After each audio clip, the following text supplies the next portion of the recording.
back to Attack of the Show. Earlier we asked you, does Big Brother violate your privacy?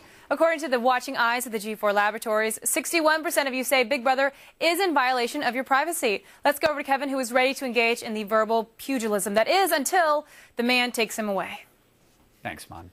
Now, look, there are three things in life that you should be fearful of. Spiders that lay eggs in your ears, Super AIDS, and Big Brother. No, not the crappy TV show, the other one. Whenever you surf the web, call a loved one, or even step outside, Big Brother may be watching. Advancing technology, combined with increasing paranoia over crime and terrorism, is resulting in innocent citizens being tracked more than ever. Our government is currently involved in landmark court cases for tapping email and phone calls without warrants in the name of national security. And across the pond in London, 10,000 surveillance cameras cover a 1 square mile radius with 2.5 million cameras in total keeping tabs on the British. Some say that the increased presence of Big Brother makes them feel safer, but others are concerned for their privacy, as some Americans are being recorded on camera at least 300 times a day. Should the government record our every move for our own safety? Or is their surveillance endangering our privacy? Big Brother is definitely watching. It's The Loop.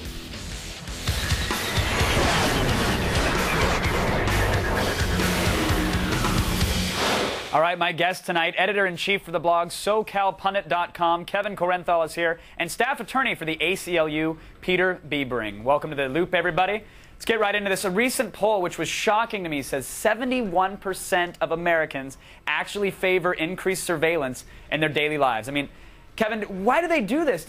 Does it make them feel safer, or do they think that increased security is actually really going to help that? Well, I think beyond the fact that George Orwell warned everyone about this way back in his book 1984, I think because of the fact that CCTV has come on over time over the last several decades, it started out in the casinos and the department stores, people have just gradually seen cameras come into their life. And when you add the benefit that people get a real sense that the area is safer if someone is watching that particular area, I think people have just come to accept it as a minor hindrance that they mostly don't even think about. Sure, but Peter, accepting it because, you know, you've become accustomed to seeing these cameras everywhere, that's one thing. Actually lusting for and wanting more surveillance, what's going on there? Well, I think it's exactly that it has crept up slowly and people don't think about it. You know, we had in Southern California recently a circumstance where a small town put a bunch of cameras downtown. Nobody thought anything of it until they started arresting people for drunk driving because they watched them staggering to their cars at night. And once everybody realized that there was some guy watching them on Saturday night, they started to worry about it. There was a big outcry. And I think it's exactly that it has crept up that has lulled people into the sense of security. But there's a definite benefit to that because less drunk drivers are going to be on the road because they know that cameras are there watching them. I think that's a net benefit, not a detraction. Well, the studies, though, in Britain, where, as you heard on the intro, there are 2.5 million cameras, show that, in fact, cameras don't make areas safer. People are willing to trade some privacy for some increase in security, maybe, but one of the things that our studies have shown is that cameras don't make you safer. They don't decrease crime comparable to areas that don't have cameras. I don't know. I would suggest that those studies must be flawed because if people are getting the idea that there are cameras watching their every move, they are less likely to commit the type of crimes that they can be caught doing. It sounds great, but the British Home Office, the government in Britain who put out all those cameras on the street, are the ones that did the studies showing that they don't actually work all that well. Well, I haven't seen those studies, so I guess I'd have to bone up on that a little bit more. Well, one thing that we've all definitely seen, though, is a little site called Google. And in fact, earlier this year, they released Google Maps and a feature with Street View, which actually revealed people in sort of vulnerable moments, if you will, whether they're picking their nose or entering an adult film store. I mean, Peter, some would say that that's actually more of a threat to our privacy because the data is public. Would you agree? That's certainly a huge concern.